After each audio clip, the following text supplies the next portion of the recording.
Caution, this episode may not be suitable for all listeners. My father was definitely old school. He believed it like the military, negative reinforcement.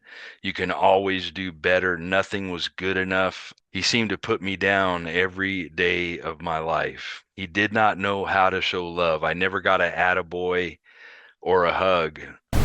So at the age of 12, I started hearing voices. It was very strange, telling me, "You are so worthless. You don't deserve to breathe. You should just kill yourself." Wow. Yeah, so those two events, the hearing of the voices, the cutting, the attempted rape, they took a shy kid and made me an angry monster. And I was going to kill myself. But I decided before I kill myself, let me cut this worthless body of this worthless human that I am, worse than I ever have. And I went to town on my chest. And I was speeding, and the police went to pull me over, and I was not in the mood. So I went on a high-speed chase. Police helicopters, news helicopters. Little did I know that it may have felt really good there, but addiction and sin, they both tend to pick us up in a limousine, but they end up dropping us off in a dump truck later on. When a plane takes off for a destination, there is a time during the trip when a plane can no longer return to its departure location. We call that the point of no return. Perhaps you've heard this phrase and you feel that it applies to an area of your life. Maybe you have made some bad choices that have changed the course of your life and you feel there is no going back. Perhaps you feel those choices have defined you and that trying to change your life is futile. Maybe you feel guilt, shame, and regret. What happens when a person loses hope for change? Are there bad choices that even God can't forgive? Is there a point of no return? Or is it possible that another phrase can apply to my life? The phrase is, but God. These are topics that I want to discuss with my guest today as he shares his life change story with us. I'm Eric Hutchinson, and this is the If Nothing Changes podcast. My guest is zooming in all the way from Tucson, Arizona. He has an incredible story to tell, and I can't wait for you to hear it. So, hey, friend, why don't you introduce yourself to our listeners? Absolutely. Hello, my dear brother Eric. I am a grateful believer, a huge fan, and a dedicated follower of the Lord Jesus Christ. And he has helped me to become an overcomer and more than a conqueror of chemical dependency. 29 years I was chemically dependent, and now by his power, I have over 14 years of sobriety. My name is Christos. Thank you for inviting me to share how God took my story and made it his story for all his glory. Thank you for this opportunity, brother. Why don't you share a little bit about what it was like growing up in your home and in your family as a child? Well, I grew up in the most dangerous neighborhood in the whole state of Arizona. I'm from South Phoenix. I was a Greek kid in the barrio. I was hated by the neighborhood because my dad owned a restaurant. Everyone thought we were rich. My father was definitely old school. He believed it like the military, negative reinforcement. You can always do better. Nothing was good enough. He seemed to put me down every day of my life. He did not know how to show love. I never got an attaboy or a hug until much later in life, actually, until I came to Christ. My dad did love music. He forced me and my little brother to take piano lessons, which I actually began to enjoy. And that's when I started to love learning. My mom would buy me study books for math and other subjects. I became an avid reader, but there were issues deep inside I never talked about. I felt unloved and hated by everyone. I had no friends except for my mom, and I believe it is her love that stopped me from committing suicide so many times in my life. So let me ask you this question.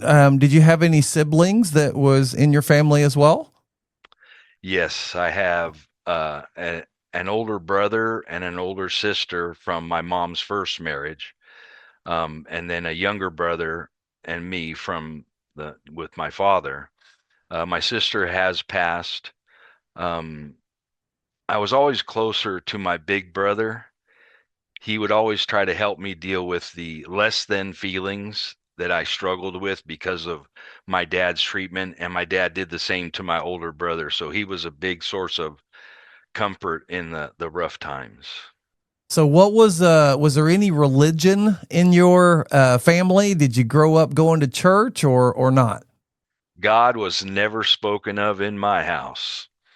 Never. The only time I started getting into trouble as a youngster, and my mom says, "You know, I pray to the Virgin Mary on your behalf." And I was in shock, and she never spoke about it again. And what's my father used to say, there is no God and no devil. It is you against the world.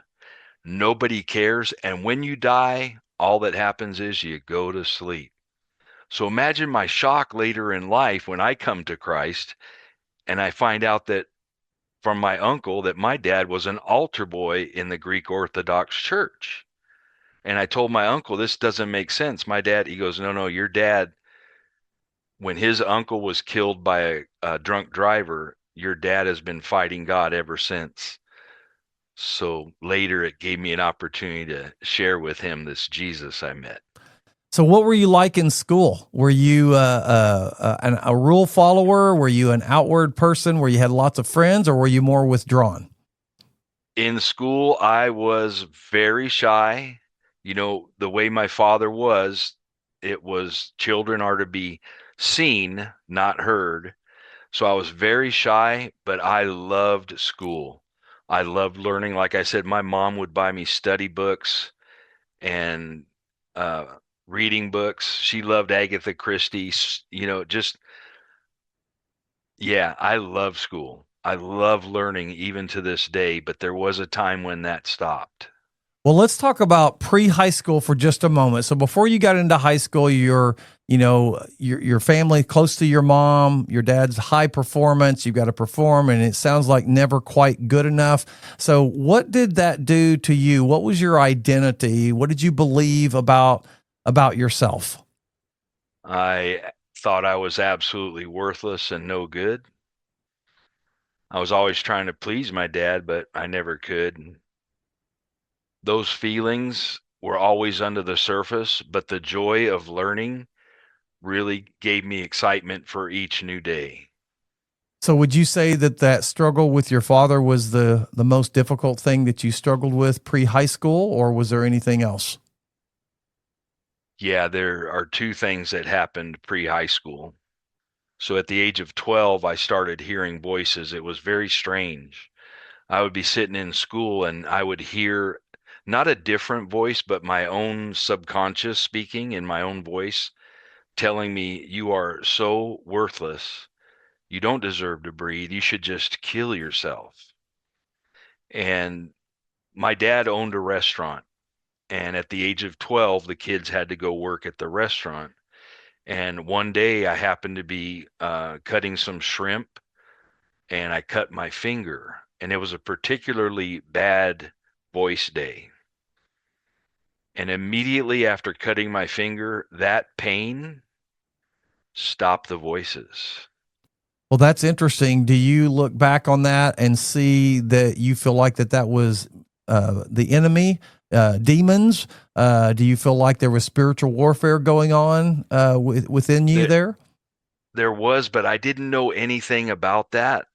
I became a cutter in 1974 when there wasn't even a name for it. I am covered in hundreds and hundreds of self harm scars. My arms, my chest. I had to warn my wife when we started, my first wife, when we started dating, when I took off my shirt, I had to warn her I am covered in scars so she wouldn't freak out. But yeah, I have nothing but scar tissue all over my chest and my arms. So, what was the And motivation? I'm sorry to interrupt. What was the motivation for the cutting? Was it to stop the voices, or was it ex- to medicate? both, because I actually fell in love with that pain because I knew it would stop the voices. I began to do it when I would first wake up in the morning. When I came home from school, I would do it. Yeah, one time, one of my teachers when I was a freshman saw one of the wounds had started bleeding on my forearm, and I had to go to the office. The police were called, and I lied, and they figured out I was lying, and they had my mom get me, and she never said a word. Took me home from school. It was never talked about again.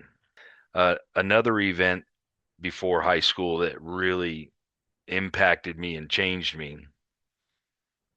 I had no friends, and an older kid became my friend, and it was great. We started building an underground fort in a construction ditch, and we grabbed some plywood and put it over there. And as soon as we crawled in, he started trying to rape me, beating me, pulling my pants down, and I started screaming, yelling, fighting back.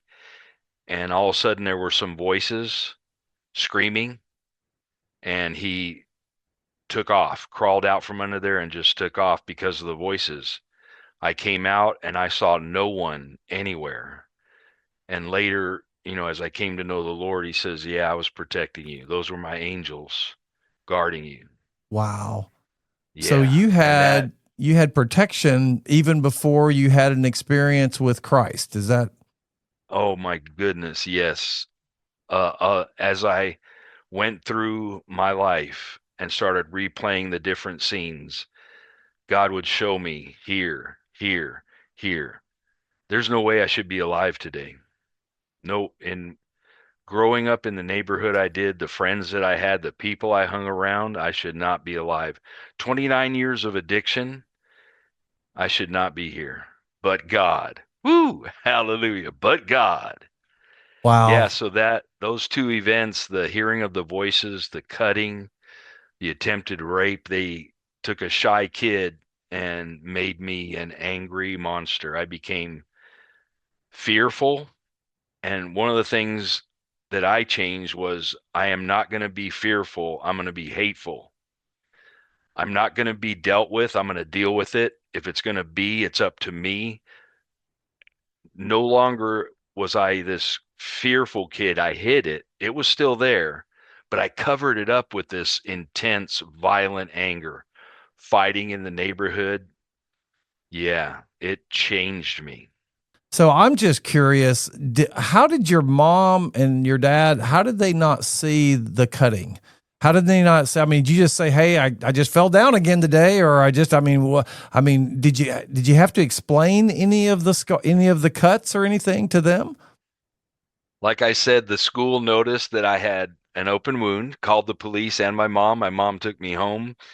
And the reason we never talked about it again is because I stopped cutting my arms Okay. and I started cutting my chest and my stomach. And I did that on purpose so that no one would know. Wow. Remember, we're only as sick as our secrets. And that was my secret. Wow. Uh, So, do you feel like it was the enemy with the voices that were attacking you there? And do you feel like that?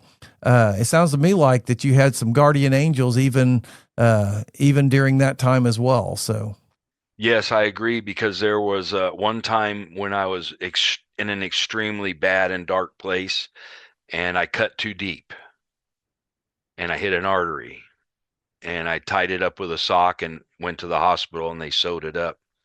But yes, it was demonic, and I I felt I was being tortured by the voices. I tied it to the devil when I got older.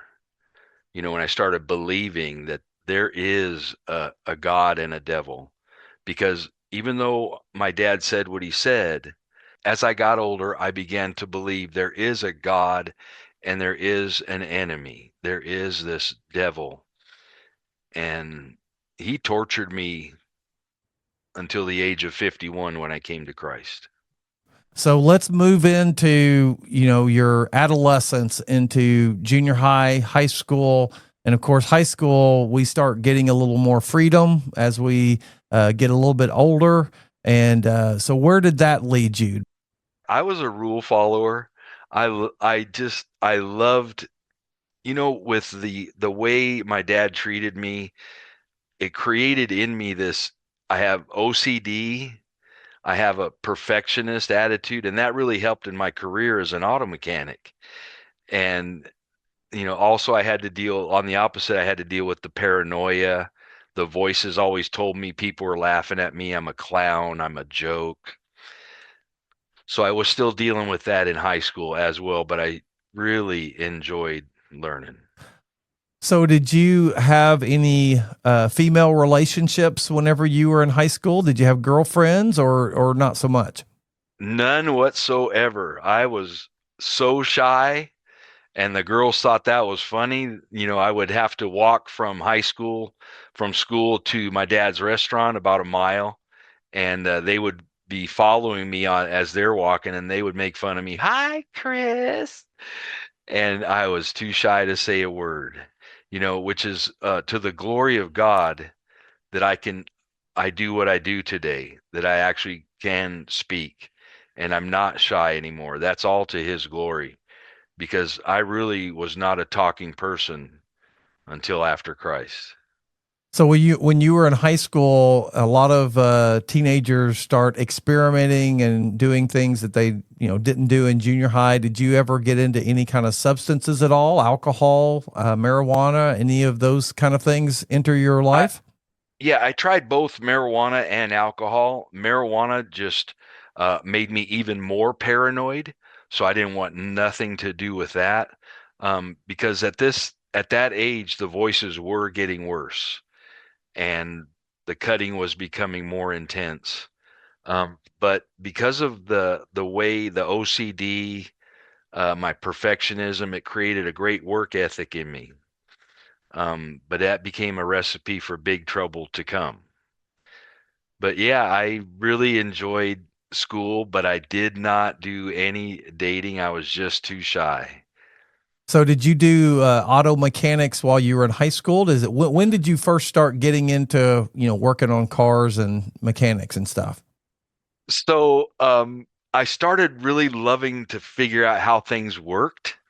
And so I would look at the toaster and I would start to kind of disassemble it. My mom would, no. Well, my dad used to come home from the restaurant from about 2 o'clock to 4 o'clock just to get a nap and a break, then go back.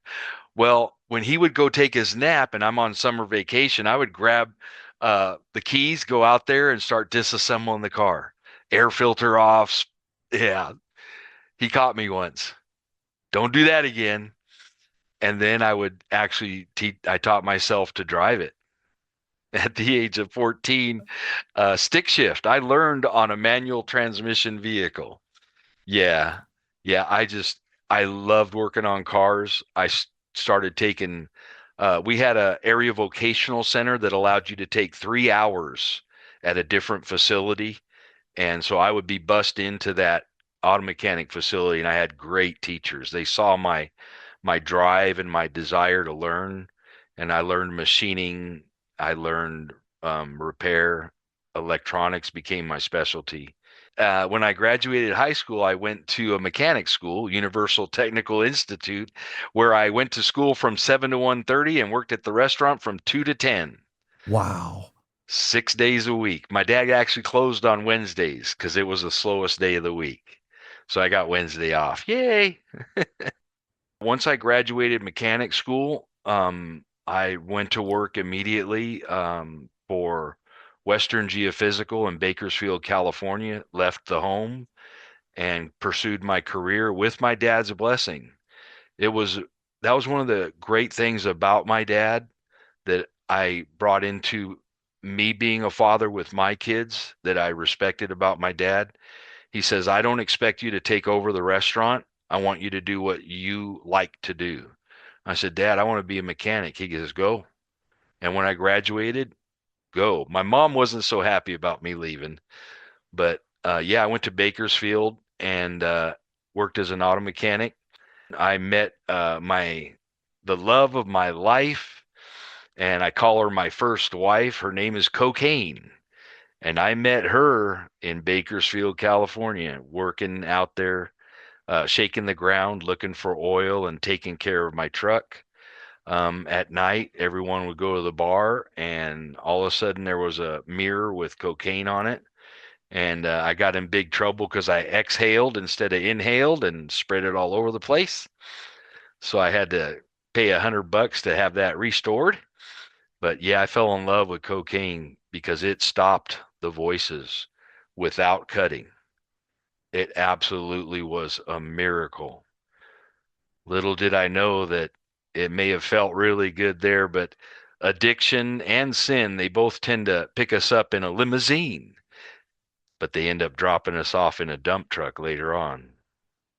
So what was the cost? I mean, and drugs wasn't my area of, addiction or problem. So as you got introduced to that, did it become something that you had to start throwing money at to meet your, your high?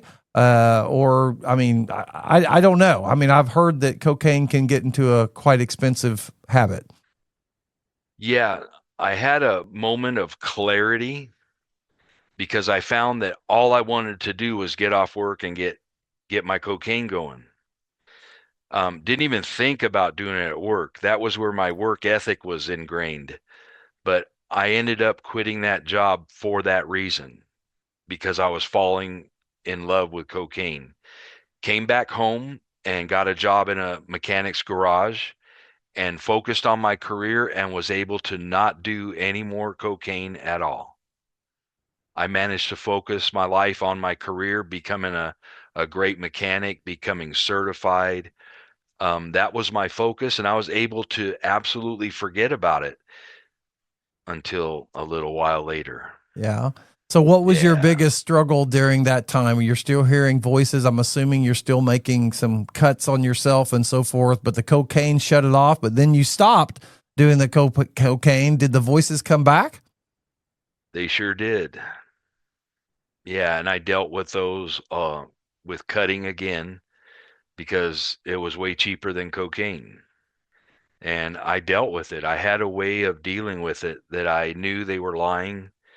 I did my best to say I'm not less than. And then this is where pride and ego, the me monster, began to grow. Because the only satisfaction I felt was when I was doing a great job at fixing a car. Customers had to tell me, man, that was amazing. How did you figure that out? And then I started building lowriders, the cars that bounce up and down. In fact, I have the lowrider cholo tattooed on the back of my head. That's very interesting. But yeah, my customers for building those cars were gang members, drug dealers, mafioso, and that's when the cocaine use started again, and that led me into meeting my first wife.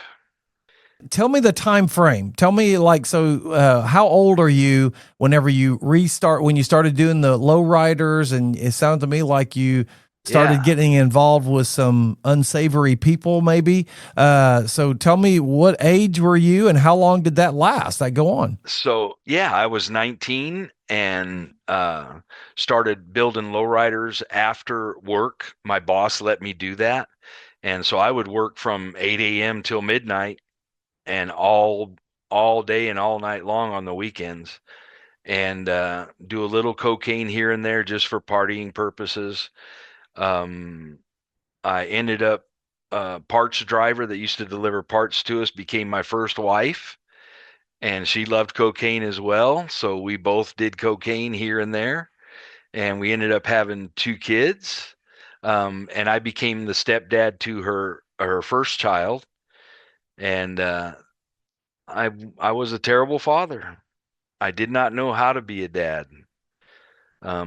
I became my own father. It was very hard for me to show love to my kids, and I was very harsh, and I wasn't a good husband. I had no trust because Before I met her, I had started dating a lady at the age of 19, and then I fell in love with her, and then she ended up cheating on me. So I did not trust women, and I had a wall built over my heart, and I would not let my wife, even though I fell in love with her and married her and we had 2 kids, she never got into them deep parts. Like I said, I would never shared a lot of my past with my first 3 wives. So now, did your first wife not see the cuts, the scars and stuff? I mean, did you tell her about that or not? I had to. Yeah, she saw it, and she would see the fresh wounds bleeding, and she would get so mad. And then a really bad thing happened that changed our marriage. Um, One day we had a really bad fight, and I walked into the bathroom in our bedroom with my gun, and I was going to kill myself.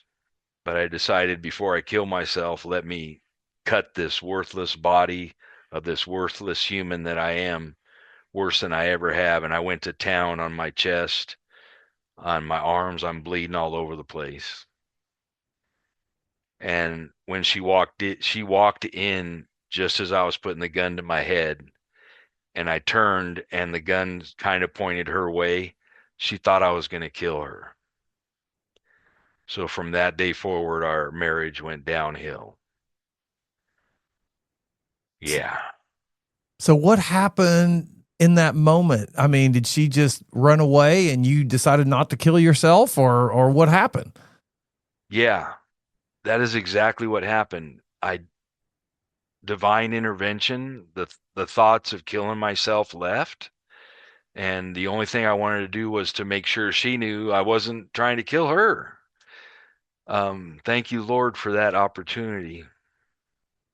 So did you ever try to kill yourself before that time? I mean, you hadn't mentioned anything, but you said that the thoughts were there. Did you ever act upon that, or was that the first time that you attempted to kill yourself? That was the first time. Okay. There would be many more after that.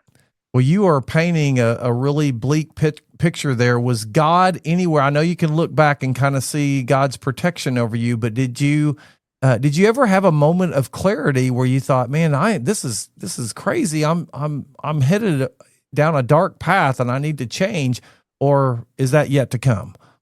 That is yet to come. I was in such a bad place in my life at that time that I could not receive any clarity whatsoever. All I knew is go to work, make the money, do whatever it takes to pay the bills. That was it. That's all that mattered.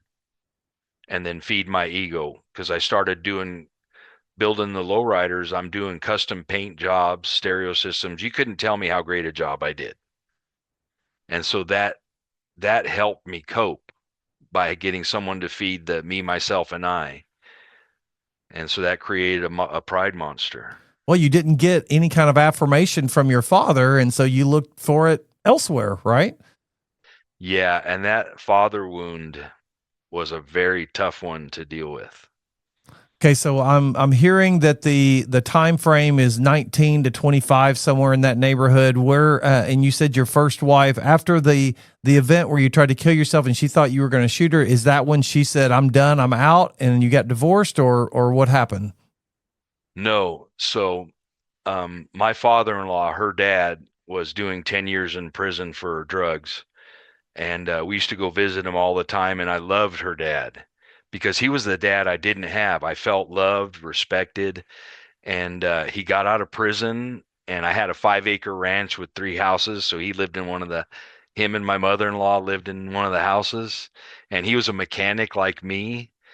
And he went to work one day, and a Caterpillar forklift that was on jack stands being worked on, the jack stands collapsed and crushed him to death. Oh, And that was the first time that I lost someone that I truly, truly, deeply loved. And instead of turning to God or even sharing with someone I knew the pain I was in, I went back to heavily abusing cocaine and meth and heroin. My wife went to cocaine, and that is when things got really bad. Yeah, the way they got really bad was I started beating her. I strangled her with an extension cord around her neck, all in front of the kids. She finally had enough, and she came and told me, "I'm leaving you." And I said, "Well, you can leave, but you're not taking my vehicle." And she says, "I got the keys right here." So I pulled my gun and shot and missed her by about 3 inches. And I ended up going to jail. And I had been to jail before that for domestic violence, because in the time that she saw me attempting to kill myself and the time that Jesse died, I became an abuser. And I went to jail many times for domestic violence. This time there was a charge that was sticking, and I was facing 3.5 years in prison. And because of my documented mental health issues, I got 3 years probation and rehab. And so I went to rehab, and I met my second wife there because our marriage ended. And I met my second wife in rehab, got married, and had another kid. And I had to go to meetings, Narcotics Anonymous, but I just went to get the court paper signed. I managed to stay clean for 7.5 years. Life was good. I've got a new wife, a new kid. And then my wife had a stroke, and she changed. And I was such a selfish man that the person that was there to take care of me and help me and be my slave was not there anymore. And we stopped talking. And so I went back to my addiction after 7.5 years. And those that have done that, we know our addiction has been doing push-ups. And I didn't come back to where I was, I came back worse. And within a month, my wife found out I was back on my addiction, and she left me. And I made it clear to anyone that knew her, if I find where she went, I'm going to kill her. And I had a reputation for being violent, so they knew I wasn't kidding. Well, there's something about a mother and the love she has for her child that my son missed me. She let me know where she was, and I went there with the intentions of hurting her, but instead, I just couldn't. I knew I was in the wrong, but I verbally abused her in front of my son. And then I left madder than I'd ever been. And I was speeding, and the police went to pull me over, and I was not in the mood. So I went on a high-speed chase. Police helicopters, news helicopters, cop cars behind me. And I went back to my neighborhood where I grew up. And I turned the corner and almost hit a cop car head on. That's aggravated assault with a deadly weapon. I turned another corner into my neighborhood, and there was a cop car right in the middle of the street. I had to decide, crash into it or turn. So I turned and crashed into a house, a stop sign, and two cars. I was high on meth and heroin. I am already strong, but when I'm on dope, I am a beast. I got out and injured and assaulted 5 police officers before they hit me with a club, got me on the ground, handcuffed me, dragged me by my face from the front yard into the street, surrounded me, and proceeded to let me know that they were going to kill me.